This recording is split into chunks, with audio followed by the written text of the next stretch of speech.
ಭಾರಿ ಎತ್ತರಕ್ಕೆ ಬಾಗ್ಬೋದು. ಕಾವೇರಿ ಅಚ್ಚುಕಟ್ಟು ಭಾಗ ಸೇರಿದಂಥ ಕಬಿನಿ ಜಲಾಶಯದ ವ್ಯಾಪ್ತಿಯಲ್ಲಿರ್ತಕ್ಕಂಥ ರೈತರು ತುಂಬ ಸಂಕಷ್ಟದಲ್ಲಿದ್ದಾರೆ. ಕೆರೆ ಕಟ್ಟೆಗಳು ಒಣಗೋಗಿದೆ, ಕುಡಿಲಿಕ್ಕೂ ನೀರಿಲ್ಲ, ದನ ಕರುಗಳಿಗೂ ನೀರಿಲ್ಲ, ಮೇವು ಸಿಗ್ತಾ ಇಲ್ಲ. ಇಂಥ ಒಂದು ಸಂದಿಗ್ಧ ಸಮಯದಲ್ಲಿ ಸರ್ಕಾರ ಕೂಡಲೇ ಕಬಿನಿ ಅಚ್ಚುಕಟ್ಟು ನಾಲೆಗಳಿಗೆ ನೀರನ್ನು ಬಿಡಬೇಕು. ನಾಳೆಯಿಂದಲೇ ನೀರು ಬಿಟ್ಟರೆ ಖಂಡಿತವಾಗಲೂ ಕೂಡ ಈ ಭಾಗದ ರೈತರನ್ನ ಹಿತಾಸಕ್ತಿಯನ್ನು ಕಾಪಾಡಬೇಕಾಗ್ತದೆ. ಈ ದಿಕ್ಕಿನಲ್ಲಿ ಜಿಲ್ಲಾ ಉಸ್ತುವಾರಿ ಸಚಿವರು ಕ್ರಮವನ್ನು ಕೈಗೊಳ್ಳಬೇಕು.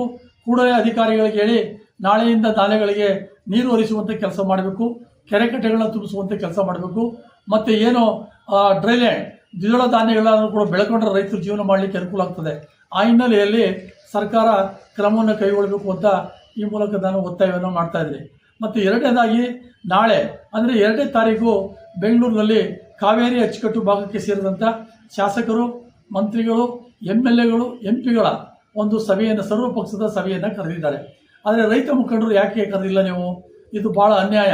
ಯಾಕೆಂದರೆ ರೈತ ಮುಖಂಡರಿಗೆ ನೈಜವಾದಂಥ ಸಮಸ್ಯೆಗಳು ಗೊತ್ತಿರತಕ್ಕಂಥ ವಿಚಾರ. ಅವರ ಅಭಿಪ್ರಾಯವನ್ನು ಕೇಳಿದ್ರೆ ಕೇವಲ ರಾಜಕಾರಣ ಮಾಡ್ಕೊಂಡು ರಾಜಕೀಯ ಪಕ್ಷದವರು, ಸರ್ವ ಪಕ್ಷದವರು ಅಂತ ಹೇಳಿ ನಿಮಗೆ ಬೇಕಾದವರೇ ಸಭೆ ಕರ್ಕೊಂಡ್ರೆ ಸರಿಯಾದ ಕ್ರಮ ಅಲ್ಲ. ಏನು ಕನ್ನಡ ನಾಡಿಗಾಗಿ, ಕನ್ನಡದ ನೀರಿಗಾಗಿ ಹೋರಾಟ ಮಾಡ್ತಕ್ಕಂಥ ಕರ್ನಾಟಕ ರಾಜ್ಯದ ಕಾವೇರಿ ಅಚ್ಚುಕಟ್ಟು ಭಾಗದ ಕನ್ನಡ ಪರ ಸಂಘಟನೆಗಳು, ರೈತ ಪರ ಮುಖಂಡರನ್ನ ಸಭೆ ಕರೆದ್ರೆ ಈ ಸರ್ಕಾರಕ್ಕೆ ಗೌರವ ಬರ್ತದೆ, ಅದು ಔಚಿತ್ಯ ಅಂತ ಹೇಳ್ಬೇಕಾಗ್ತದೆ. ಕೇವಲ ವಿರೋಧ ಪಕ್ಷದವರು, ಆಡಳಿತ ಪಕ್ಷದವರು ಮಾತ್ರ ಸೇರ್ಕೊಂಡು ಚರ್ಚೆ ಮಾಡಿ ತೀರ್ಮಾನ ತಗೊಂಡ್ರೆ ನಾವು ಯಾವುದೇ ಕಾರಣಕ್ಕೂ ಒಪ್ಪುವಂಥದ್ದಲ್ಲ. ತಕ್ಷಣವೇ ಮುಖ್ಯಮಂತ್ರಿಗಳು ನಿರ್ಧಾರವನ್ನು ಬದಲು ಮಾಡಿ ಕನ್ನಡ ಪರ ಸಂಘಟನೆಗಳು, ರೈತ ಪರ ಸಂಘಟನೆಗಳ ಮುಖಂಡರನ್ನು ಕೂಡ ಸಭೆಗೆ ಕರಿಬೇಕು ಅಂತಕ್ಕಂಥದ್ದು ನನ್ನ ಒತ್ತಾಯ.